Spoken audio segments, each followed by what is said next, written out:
ومن ثمرات النخيل والأعناب تتخذون منه سكرا ورزقا حسنا إن في ذلك لآية لقوم يعقلون.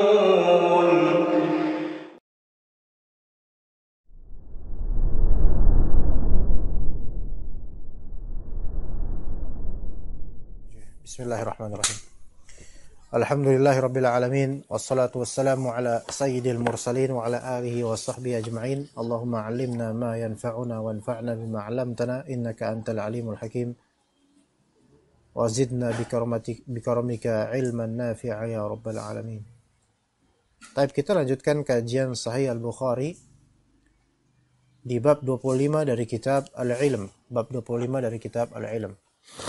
Bab تحريض النبي صلى الله عليه وسلم وفد عبد القيس على أن يحفظوا الإيمان والعلم ويخبروا من وراءهم. Hadis 87.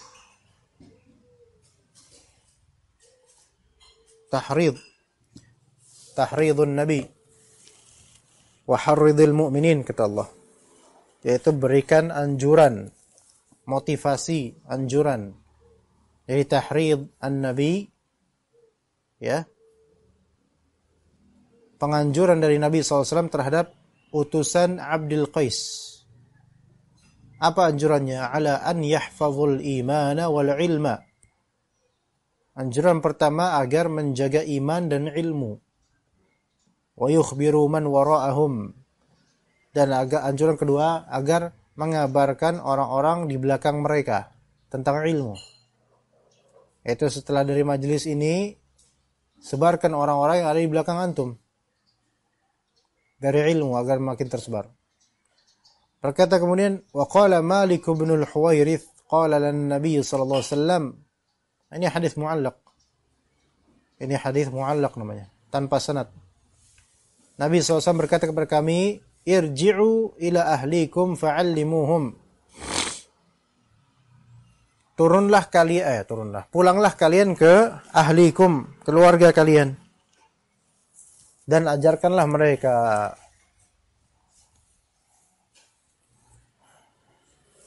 Ketika disebut ahl, itu biasa dimutlakkan untuk siapa ya kawan? Ahl. Keluarga, ya keluarga. Tapi kan keluarga bahasa kita kan masih belum jelas keluarga itu. Hah? Anak dan istri ahli itu. Dan kadang-kadang dimutlakkan untuk istri saja. Iya. Ya. Sebagaimana hadis Nabi SAW, idza ata ahadukum ahlakum. Ketika engkau hendak mendatangi ahlaku, ahl di sini siapa? Istri, bukan anak. Karena ata di sini mana ya, Pak? Jamaah, jima. Kan nggak boleh menjima anak kan? Jadi ahl itu bisa istri toh, bisa ahl di sini istri dan anak. Tapi bisa juga ahl ini adalah keluarga umum. Ya. Cuma dia Al-Quran atau hadis ahl biasanya untuk anak istri, nafkah, maskan, tempat tinggal dan seterusnya. Bagaimana dengan keluarga secara umum, keluarga besar? Di sini kan kata Nabi SAW, irji'u ila ahlikum fa'allimuhum. Dah pulang ke rumah, pulang ke anak istri dan ajarkan mereka. Kalau keluarga besar, dalam ayat Allah Ta'ala dikatakan, wa anzir ashiratakal aqrabin. Wa anzir ashiratakal aqrabin. Maka ashirah ini keluarga besar, paman, bibi, nenek dan seterusnya. Itu. Ya, itu ashirah namanya. Al-aqrabin yang paling terdekat. Ya, begitu. Maka di sini ada anjuran dari Nabi SAW untuk apa? Untuk mengajarkan orang-orang yang di bawah tanggungan kita, itu anak dan istri. Dalam hadis kemudian disebutkan oleh Al-Bukhari.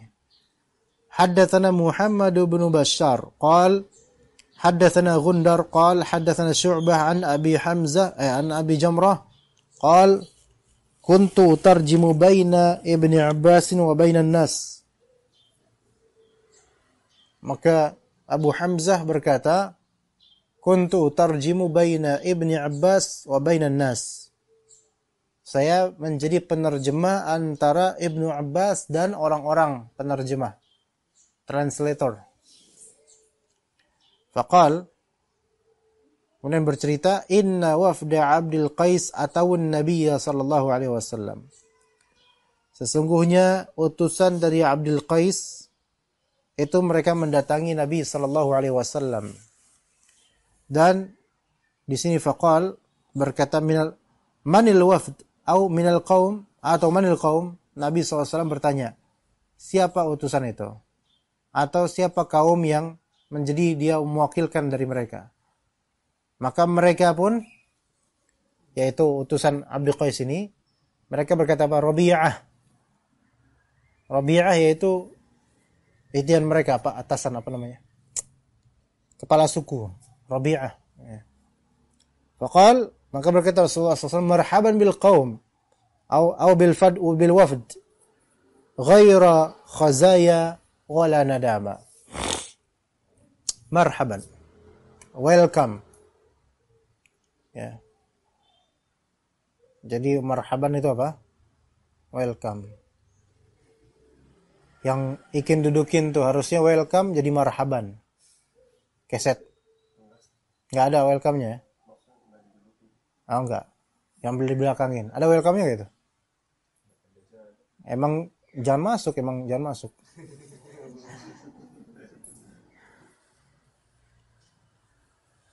Jadi di keset tuh ganti coba marhaban ya. Gitu. Orang mikirnya ini kok ayat Al-Qur'an kok malah ditaruh sini gitu. Orang mikirnya kalau semua bahasa Arab tuh mesti ayat Qur'an itu. Marhaban bil qaum aw bil wafd ghairul khazaya wala nadama. Ghairul khazaya, tanpa ada kekurangan, tanpa ada penyesalan. Ini uslub untuk menyambut baik orang.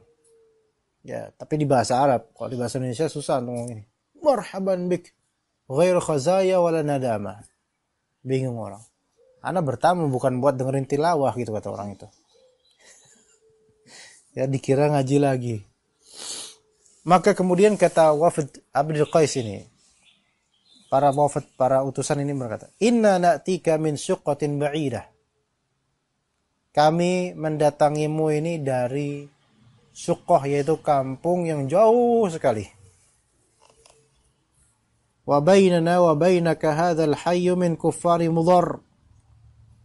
Antara kami dan engkau ya Rasulullah itu ada suatu kampung yang kampungnya orang kafir dari suku Mudhar.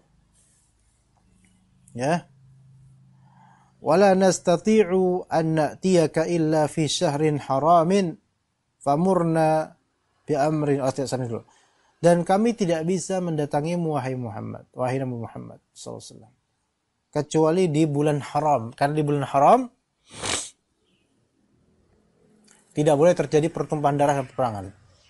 Maka kami kalau melewati kampungnya Mudhar aman. Karena kampungnya Mudhar tetap berpegang teguh dengan ahad perjanjian untuk tidak menumpahkan darah dan berperang di bulan haram. Gitu. Nah, karena ini waktunya ini sangat mepet. Maksudnya bukan mepet ya. Ini kesempatan emas karena jarang-jarang kita bisa kemari gitu loh. Karena zaman dulu kan pesawat nggak ada. Ya.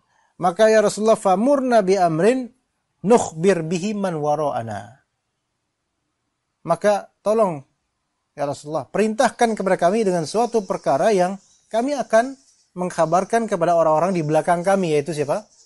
Ya keluarga mereka, kampung mereka, orang kampung. Nadkhulu bihil jannah. Yang dengan perintah itu kami akan masuk surga. Gimana ya Rasulullah? Maka Rasulullah SAW kemudian fa'amarahum bi arba' wa nahahum an arba'. Maka Rasulullah SAW kemudian memerintahkan mereka 4 hal dan melarang mereka 4 hal. Walaupun kenyataannya perintahnya jadi 5 hal, bukan 4.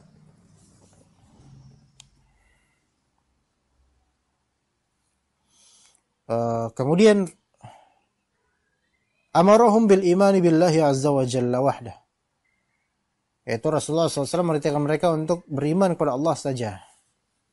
Maka berkata, hal tadruna mal imanu billahi wahdah. Maka Rasulullah bertanya, apakah kalian mengetahui apa itu iman kepada Allah saja? Maka mereka menjawab, Allahu wa rasuluhu a'lam. Maka kemudian berkata Rasulullah SAW merincinya menjadi 5 hal sebenarnya. Syahadatu an la ilaha illallah wa anna Muhammad Rasulullah. Syahadat. 1. Wa iqamus salah. 2. Salat. Wa ita'uz zakah. 3. Zakat. Wa saumu Ramadan. 4. Saum. Wa tu'tul khumusa minal maghnam. Dan engkau memberikan 1/5 dari harta rampasan perang. Jadi khumus ini milik Allah dan Rasulnya. Itu sebenarnya ada 5. Ya. Dan kemudian wa nahahum 'anid dubba'i wal hantami wal muzaffat. Ini nama-nama minuman. Nama-nama minuman.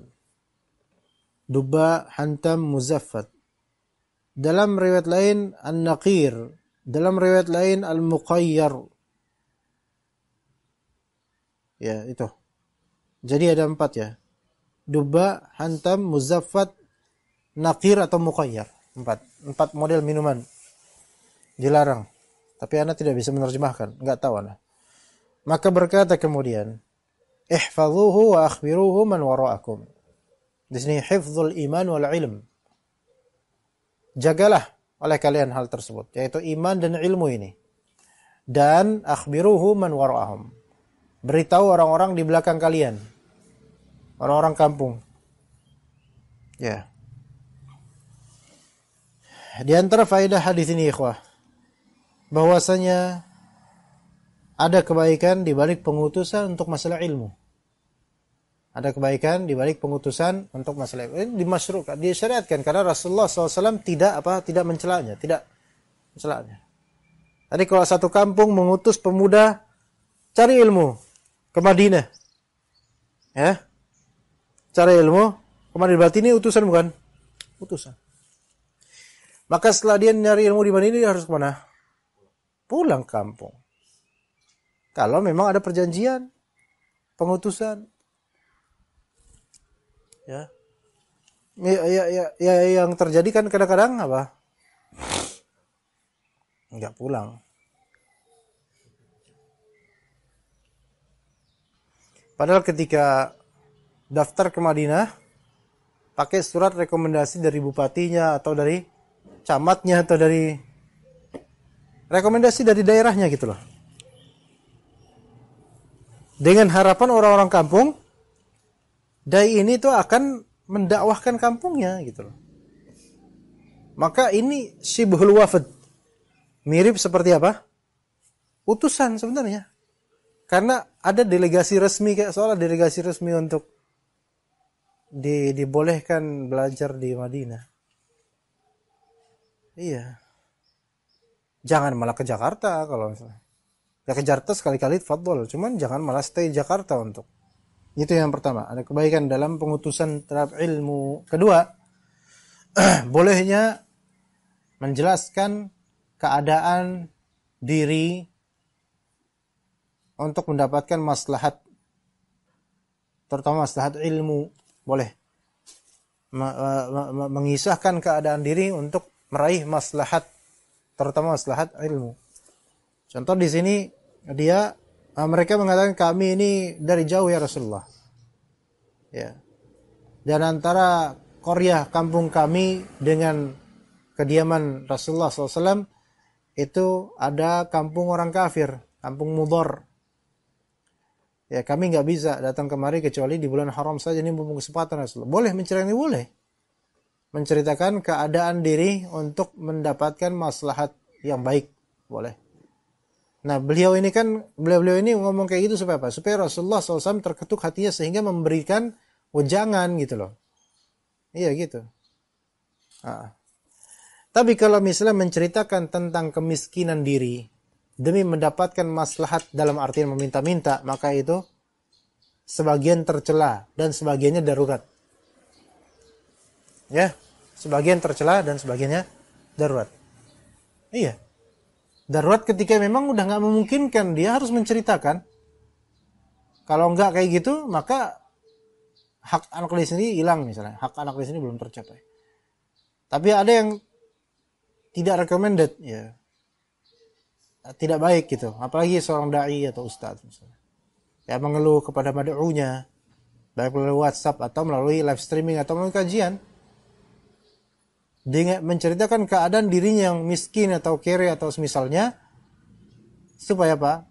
Supaya dikasihani dan akhirnya mendapatkan transferan atau sumbangan untuk pribadinya, maka ini nggak boleh. Ini nggak boleh, ya. Baik, kemudian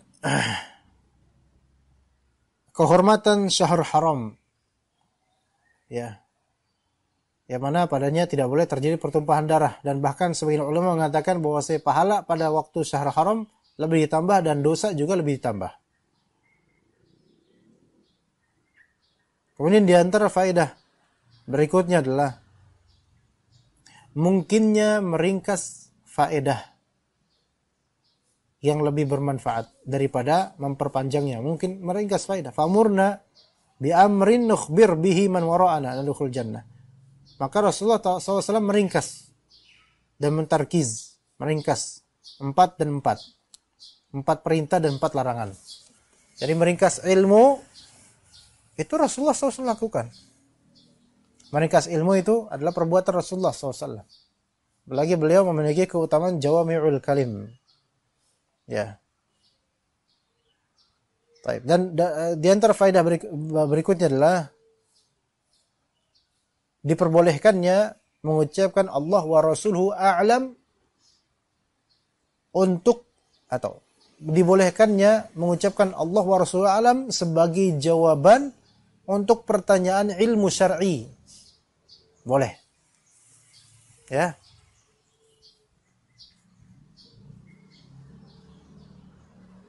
Bolehnya menjawab dengan Allah wa rasuluhu a'lam. Ada Allah wa rasuluhu, ya, wa rasuluhu. Tapi itu untuk apa? Sebagai jawaban untuk pertanyaan ilmu syar'i. Adapun pertanyaan umum, ilmu duniawi, nggak boleh ngomong Allah wa rasuluhu a'lam. Allah a'lam boleh, tapi Allah wa rasuluhu a'lam nggak boleh. Misalnya, ini motor berapa cc ya? Antum boleh nggak bilang Allah a'lam? Boleh. Tapi ini motor berapa cc, akhi? Allah wa rasuluhu a'lam. Nggak boleh. Karena Rasulullah SAW memang lebih mengetahui daripada kita tentang ilmu syar'i. Tapi tentang cc motor, tahu apa Rasulullah? Nggak pernah membicarakan dan nggak pernah kepikiran mungkin pada benak beliau SAW tentang hal itu. Maka nggak boleh. Ya nggak? Dan beliau sudah wafat. Begitu. Ya.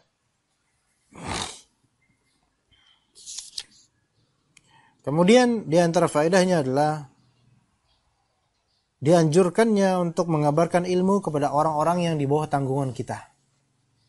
Baik anak, istri maupun budak. Itu ya lu ya. Putra juga ya. Ikin. Putra yang kandidat baru. Slavery, perbudakan. Ya. Ya, dianjurkannya untuk mengkhabarkan ilmu kepada orang-orang di bawah naungan atau tanggungan kita, seperti anak, istri. Ya, terutama anak istri. Kita menuju hadis berikutnya, ikhwan. Bab ar-rihlati fil mas'alatin nazilati wa ta'limi ahlih. Bab rihlah. Ngomong-ngomong soal rihlah, belakangan ada yang rihlah, tiba-tiba mampir aja di grup fotonya aja. Nah, iya. Tiba-tiba udah dicuruk aja gitu. Iya. Iya, ngajak enggak. Muskilahnya sih bukan di situ, muskilahnya satu orang aja sih sebenarnya. Rihlah.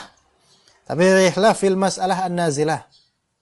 Rihlah atau bepergian jauh demi permasalahan yang sedang terjadi. Jadi masalah nazilah, masalah hadithah, masalah yang sedang terjadi. Makanya ada istilah sekarang fiqhun nawazil. Nazilah itu adalah suatu permasalahan yang terjadi pada masa kini yang tidak ada pada sebelumnya. Itu namanya nazilah. Ya. Ada jamaknya nawazil, makanya ada kunut nazilah. Kenapa disebut kunut nazilah? Mengkunut, mendoakan kunut karena adanya peristiwa yang sedang terjadi yang belum ada sebelumnya seperti ini. Makanya disebut kunut nazilah. Rihlah demi perkara nazilah dan rihlah demi mengajarkan keluarga. Itu ada fiqihnya, ada hadisnya. Hadatsana Muhammad bin Muqatil Abu Hasan qala akhbarana Abdullah qala akhbarana Umar bin Sa'id bin Abi Husain qala hadatsani Abdullah bin Abi Mulaikah an Uqbah bin al-Harith annahu tazawwaja ibnatan li Abi Ihab bin Aziz. Jadi Abdullah bin Abi Mulaikah Uqbah bin Al-Harith menikah dengan seekor Astagfirullahaladzim. Menikah dengan seorang gadis, seorang putri milik Abu Ihab bin Aziz. Ya. Udah nikah belum? Ya udah nikah. Fa'atathum ra'atun, maka ada seorang perempuan, emak-emak, ibu-ibu datang. Faqalat inni qad arda'tu Uqbata wallati tazawwaj. Ngerti enggak? Ibu-ibu itu kemudian mengklaim saya itu sudah menyusui si Uqbah dan menyusui perempuan yang dia nikahi. Ngerti? Ada hujan enggak? Kayak hujan gitu kah? Oh, menyusui Uqbah dan istrinya ini yang lagi dia. Faqala laha Uqbah, maka berkata Uqbah, ma a'lamu annaki arda'tini wala akhbartini. Saya enggak tahu kalau misalnya engkau telah menyusui saya. Engkau tidak pernah memberitahu saya. Oke? Ketika dapat kabar ini apakah langsung ditafriq, ceraikan gitu? Enggak. Beliau pengen mengetahui dulu hukumnya. Datang ke Rasulullah, faraqiba ila Rasulillah SAW fil bil Madinah. Maka beliau pun kemudian mengendarai kendaraannya menuju Rasulullah SAW di Madinah. Fasa'alah, maka Uqbah ini pun bertanya tentang kasus ini. Maka faqala Rasulullah, berkata Rasulullah SAW, kaifa wa qad qila? Ya gitu. Bagaimana lagi? Ya udah begitu yang terjadi sebagaimana klaim ibu-ibu itu. Itu. Kaifa wa qad qila itu uslub untuk menunjukkan udah serahkan aja sesuai dengan prosedurnya gitu loh. Kaifa wa qad qila? Bagaimana lagi gitu. Ya mau gimana lagi bahasa kita ya. Bahasa kita gitu. Ya mau gimana lagi ya udahlah, gitu kan? Gitu. Nanti kalau antum ngomong ke orang-orang kayak gitu coba. Iya. Ini gimana? PPKM kayak gini antum gimana? PPKM enggak pakai masker. Antum bilang, kaifa wa qad qila gitu. Ya mau gimana lagi? Mau udah kayak gini gitu ya. Terus nyari kontrakan. Apaan kontrakan cuman petak kayak gini doang? 1 juta per bulan. Gimana sih ini Putra kontrakan kayak gini doang 850. Turuninlah. Maka kata Putra, kaifa wa qad qila? Ya mau gimana lagi, udah disuruh sama bokap saya kayak gini. Ini kontrakan bapak saya misalnya. Gitu. Antum jangan ini, Putra anak enggak bermaksud ngontrak juga. Enggak. Ya. Fa faraqaha Uqbah. Maka Uqbah pun menceraikannya. Enggak menceraikannya sebenarnya. Ini namanya bukan cerai, bukan. Mufaraqah, misah. Enggak ada akad karena ini mahram. Mahram sepersusuan. wa ummahatukum minar radha'ah. Wa ummahatukum allati arda'nakum wa akhwatukum minar radha'ah. Kata Allah Ta'ala surah An-Nisa. Ibu-ibu yang menyusui kalian, mahram. Dan akhwatukum minar radha'ah. Saudari-saudari sepersusuan, mahram. Enggak boleh nikahi. Maka ketika terjadi yang seperti ini dan ketahuan bahwa itu mahramnya, terjadi perceraian atau mufaraqah? Mufaraqah namanya, bukan tolak. Ya, bukan tolak. Karena pada asalnya tidak ada pernikahan antara mereka. Tidak boleh ada pernikahan, tidak asal. Maka terjadi mufaraqah. Maka jangan disebut tolak, karena talak ntar ada talak pertama dong. Saya mau rujuk lagi sama saudari sepersusuan saya. Enggak bisa. Maka terjadi mufaraqah selamanya. Wa nakahat zaujan ghairah, dan kemudian perempuan tersebut menikah dengan suami, dengan laki-laki lainnya. Itu ya. Apa di antara faedahnya, ikhwan? Faedahnya bahwasanya jika seorang suami dijelaskan padanya bahwa istrinya adalah mahram, maka wajib al-firaq atau mufaraqah.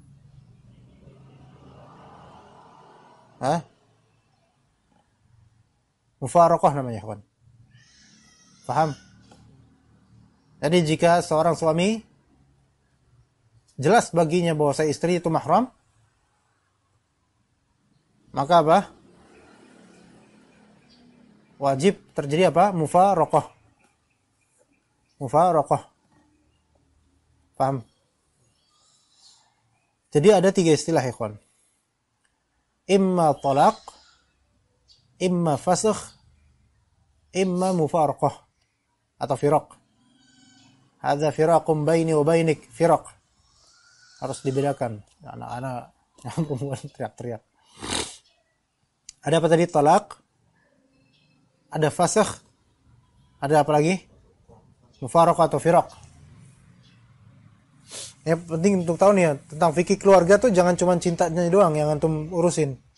Fikih kayak gini juga harus tahu. Talaq, fasakh, firaq, ini beda semuanya. Ya. Talaq dan fasakh itu jika terjadi pada apa? Ada aslun nikah. Ini Pak, perhatikan ya, kawan. Aslun nikahnya itu ada. Aslun nikahnya itu ada. Apa aslun nikahnya? Asal sah nikahnya itu ada.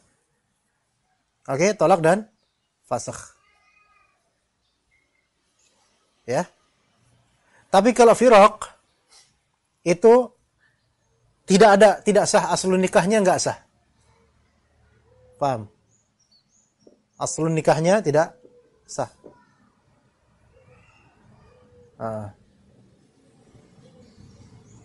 Contohnya apa?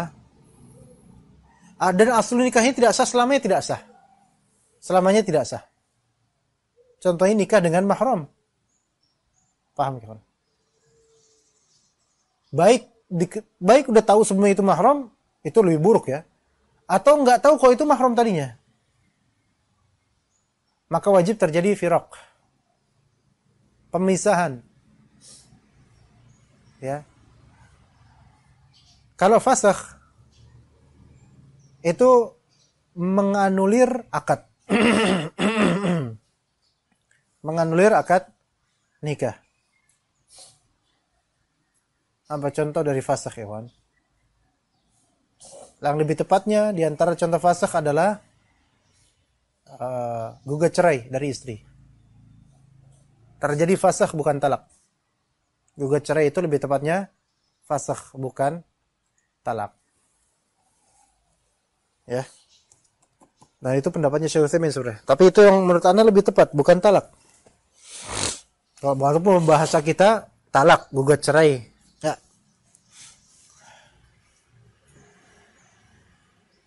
Maka ketika diterima gugat cerainya oleh suami, maka terjadi infisakhul aqd namanya. Yaitu penganulir akad nikah. Oke?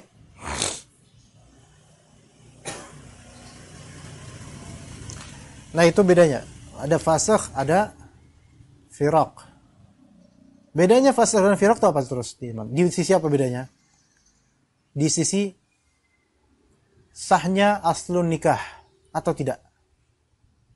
Kalau fasakh itu menunjukkan pada asalnya sah, asal nikahnya. Tapi firaq terjadi ketika memang asal nikahnya itu tidak sah.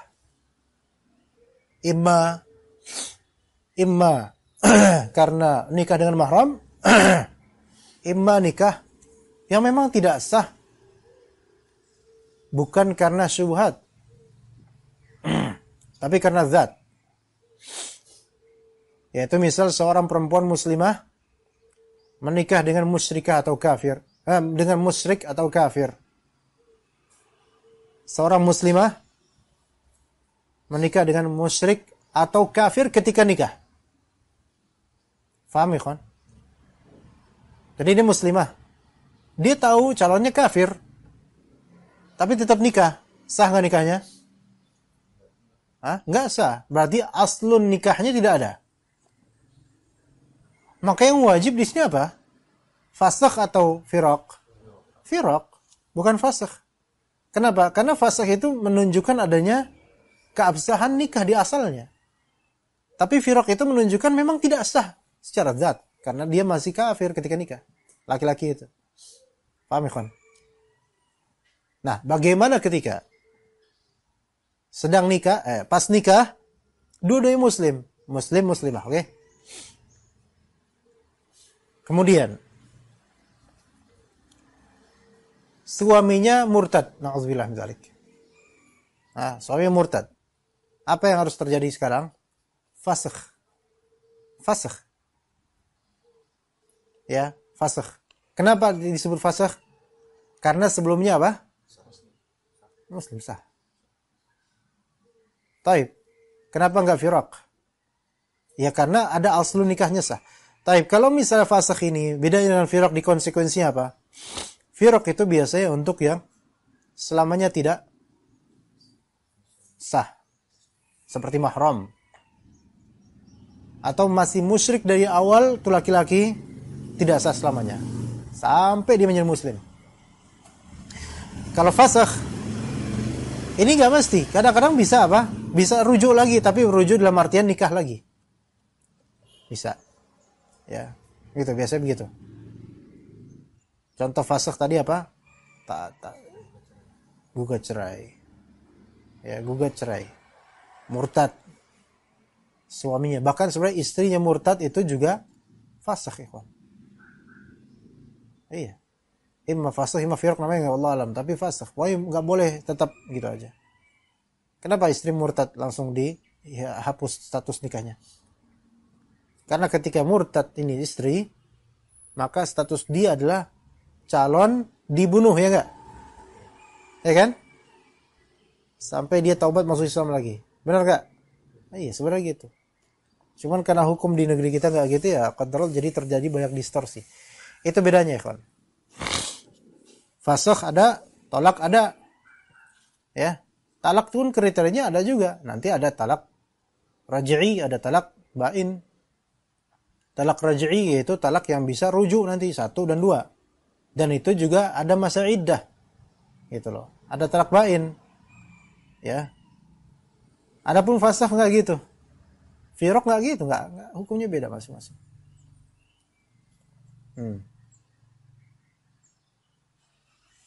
Baik, kemudian di antara faedah safar atau bepergian jauh kepada seorang alim untuk memecahkan masalah yang sedang terjadi itu disyariatkan. Bepergian jauh menuju seorang yang dianggap berilmu atau alim untuk memecahkan masalah yang sedang terjadi. Itu hal yang sangat-sangat baik dan itu merupakan kebiasaan salaf. Oke.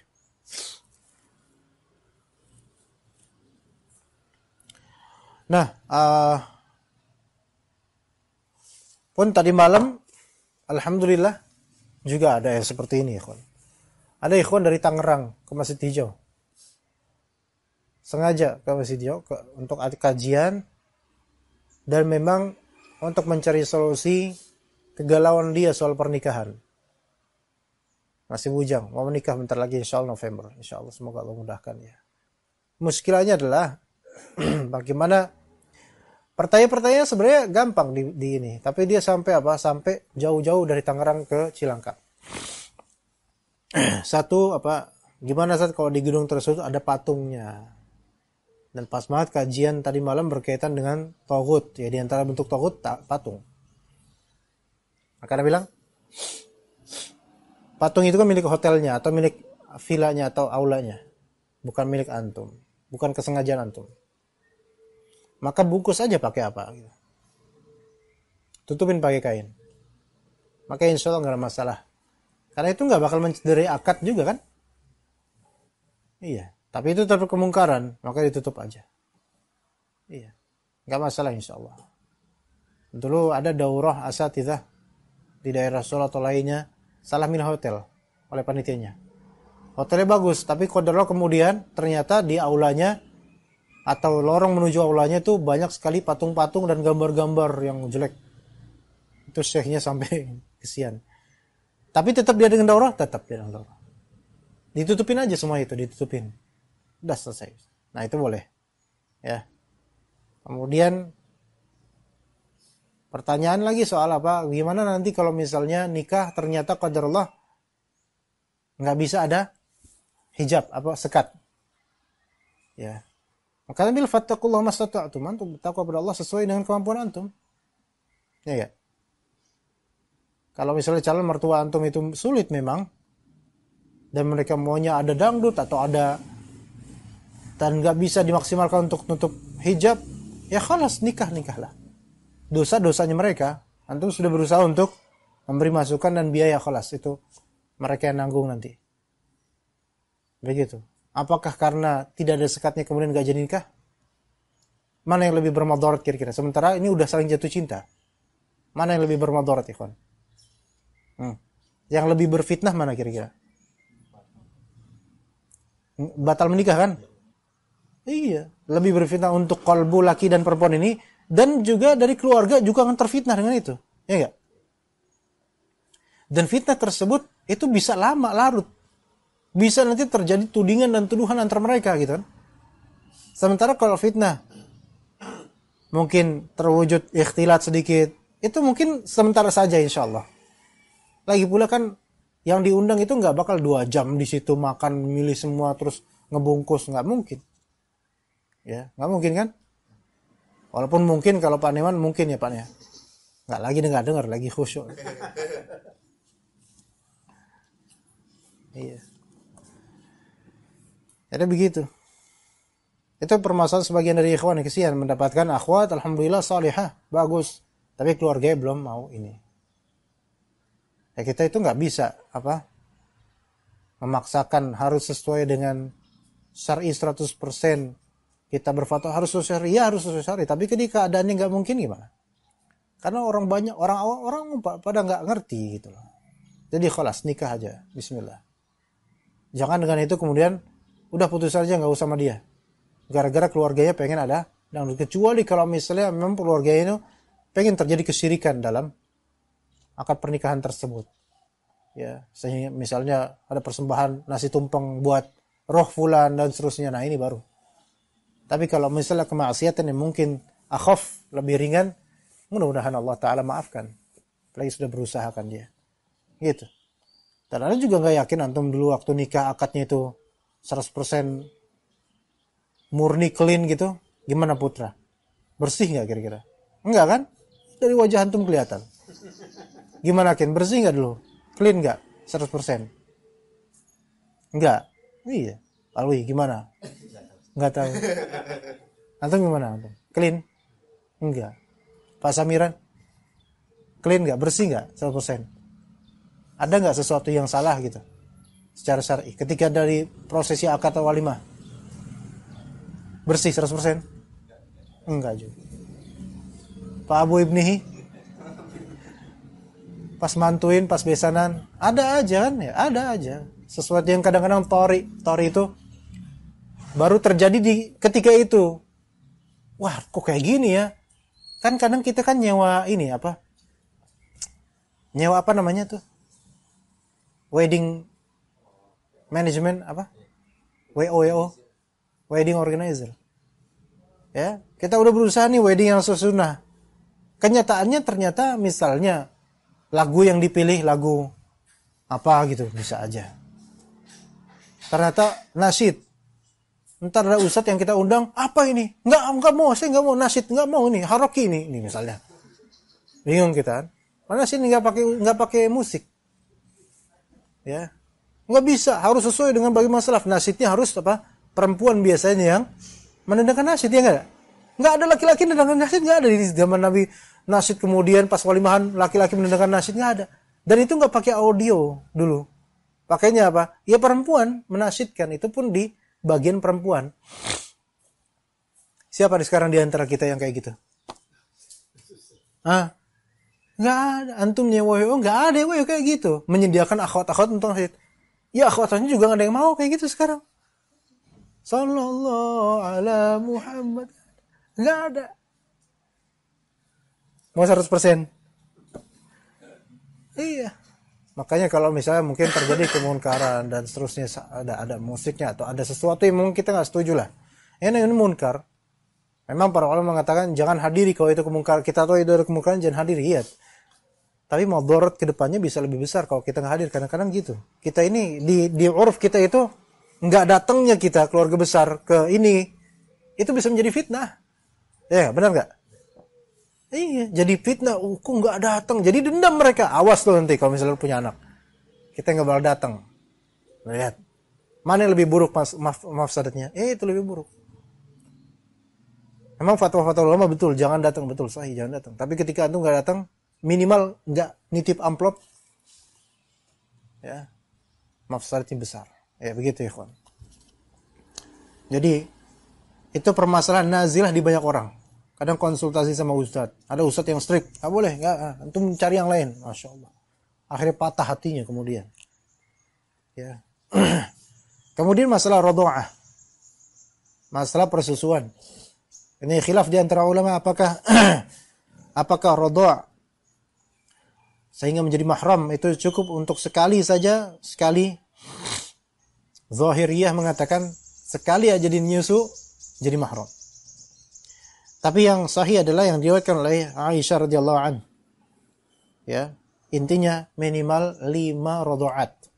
5 kali persusuan. Ya.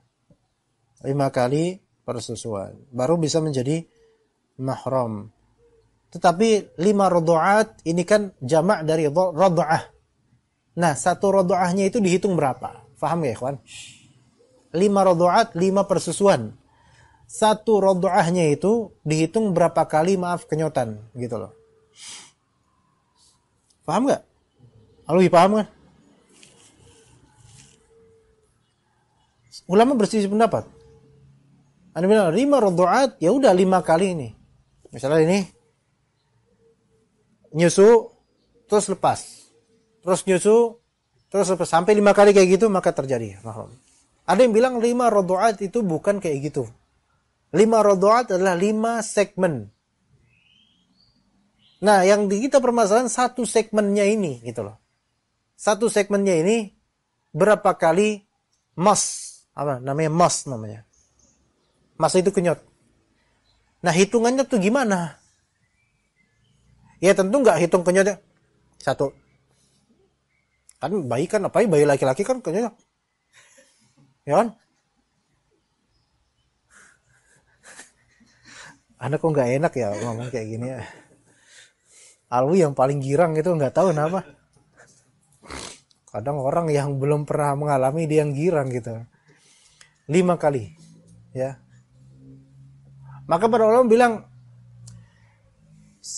satu radha'ah itu terhitung beberapa kali mas, tapi dia istirahat beberapa kali. Sekali istirahat, kemudian ngenyot lagi, maka itu terjadi satu radha'ah. Ya, ini pokoknya khilaf jangan. Tapi masalah satu radha'ah itu dihitung berapa itu yang susah sebenarnya, nggak bisa ditahdid, ikhwan. Karena karakter bayi beda-beda. Ada yang terus kenyot terus banyak lama, banyak sampai kenyang dan nggak lepas-lepas sampai tidur dia. Ada yang kayak gitu.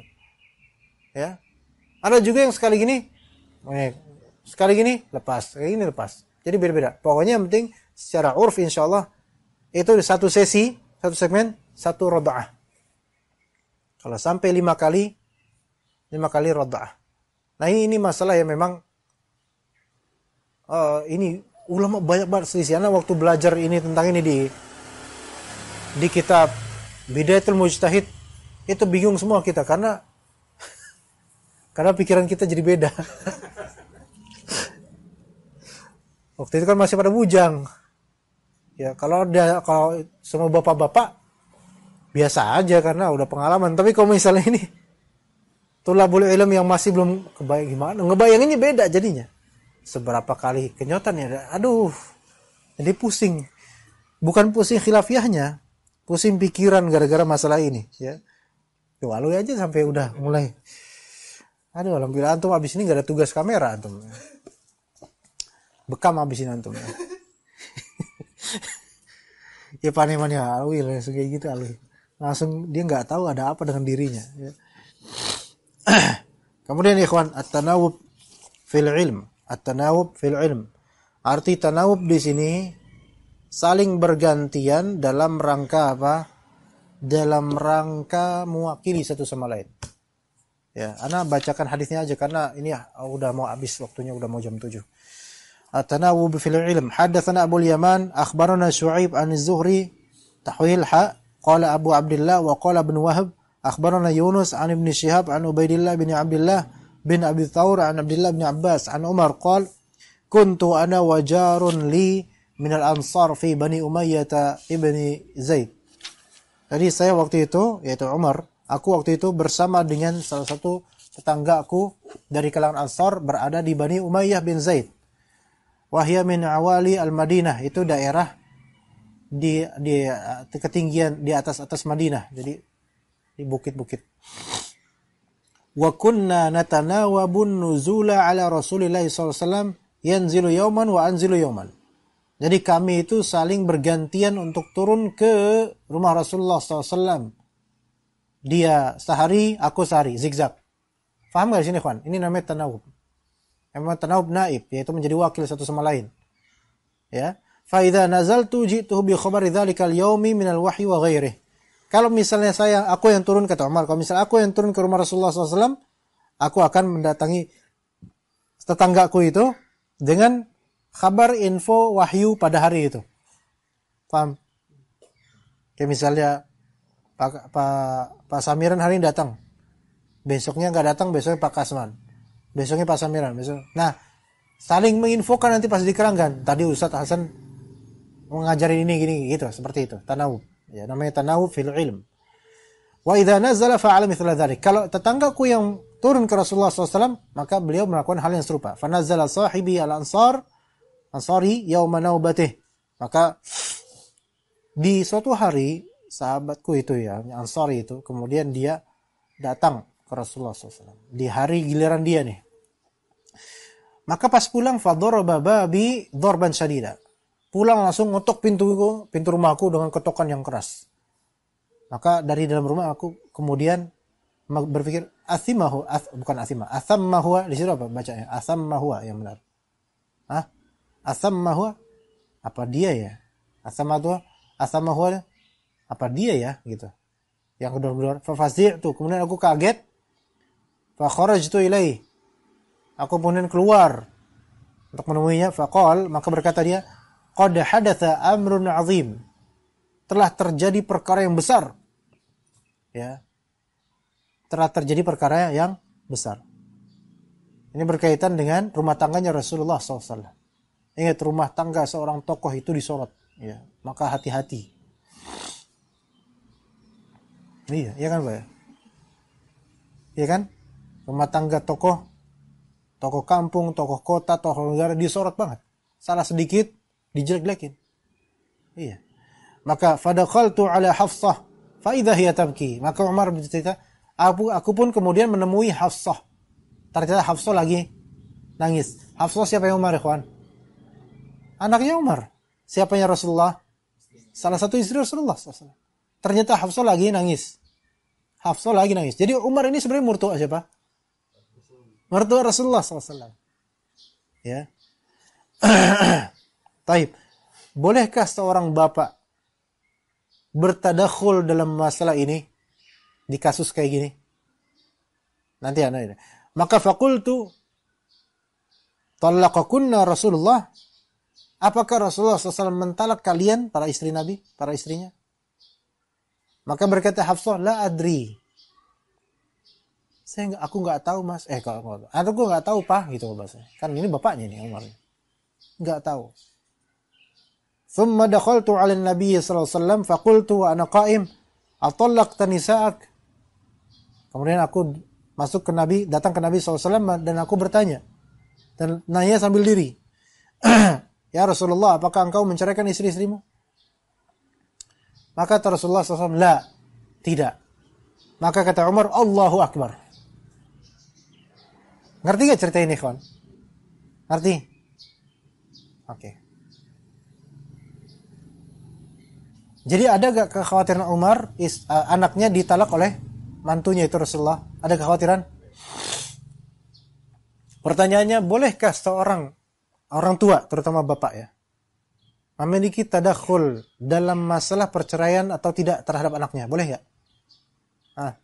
Paham nggak maksudnya? Boleh nggak? Tadakhul itu apa? Nimbrung, apa? Ikut campur. Boleh nggak seorang tua ikut campur masalah anaknya dalam masalah keharmonisan rumah tangganya? Kalau keharmonisan atau tidaknya ini sampai kepada pintu perceraian, maka boleh untuk tadakhul, ikut serta, ikut campur. Baik untuk mengklarifikasi, untuk menenangkan dan seterusnya boleh. Buktinya ini Umar bin Khattab langsung minta tabayun dan mau ikut campur dalam masalah ini. Oke? Begitu, boleh. Tapi kalau urusan yang tidak sampai ke dalam urusan talak, tidak sampai ke urusan talak ya, maka yang afdol adalah tidak bertadakhul. Kalau belum sampai urusan menuju talak atau belum mendengar selintingan menuju talak, tidak usah bertadakhul terhadap rumah tangga anaknya. Oke? Dan ini bapak, mana yang lebih berhak untuk tadakhul terhadap urusan rumah tangga anaknya? Bapak atau ibunya gadis atau istri? Bapak. Kenapa? Karena posisi bapak ini wali. Ya kan? Karena dialah yang mewalikan anaknya ketika anak akad nikah kan? Iya. Begitu Alwi, dipahami nanti kalau teman-teman. Iya. Tapi yang terjadi di realitas siapa yang lebih sering ikut serta? Ibu. Ibu. Dan bapaknya bodoh amat. Nah, dan memang laki-laki gitu, biarin aja, udah gak usah diurus. Biarin dia mereka udah biarin mereka mengurusi rumah tangga sendiri. Kan kata bapak biasa gitu. Nanti kalau misalnya terjadi mereka perceraian, baru bapaknya ikutan. Gitu ya. Dan memang selainnya gitu. Iya. Tapi ketika kalau misalnya si gadis ini curhat, lebih bagus ke bapaknya apa ibunya? Pertama lebih bagus nggak curhat. Tapi kalau udah terpaksa. Bapaknya. Kalau ibunya, banyak repotan beneran. Perasaan, lebih ke perasaan.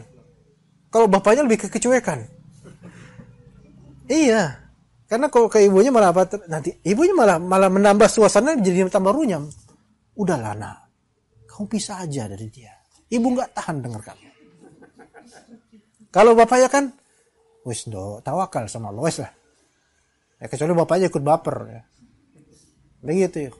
Jadi kalau memang udah sampai tahap seperti mau talak dan semisalnya atau kekerasan yang gak bisa dimaafkan, boleh orang tuanya ikut campur. Dan sebaiknya bapaknya karena posisi kuat dan tegas.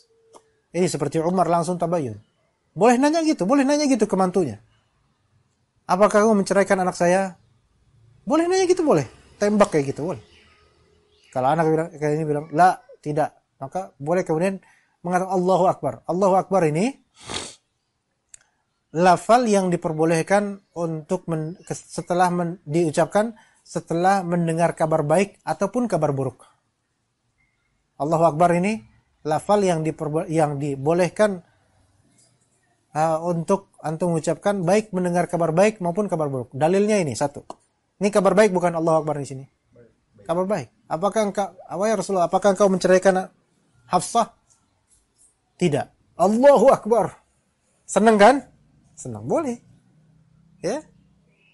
Mendengar orang-orang Palestina menang atas orang Yahudi misalnya. Allahu Akbar. Boleh, senang. Iya. Mendengar misalnya lahiran anaknya putra misalnya. Ternyata anaknya putri bukan putra misalnya. Allahu Akbar. Kan putranya udah ada bapaknya. Anaknya harusnya putri sekarang. Iya, panggilnya Puput.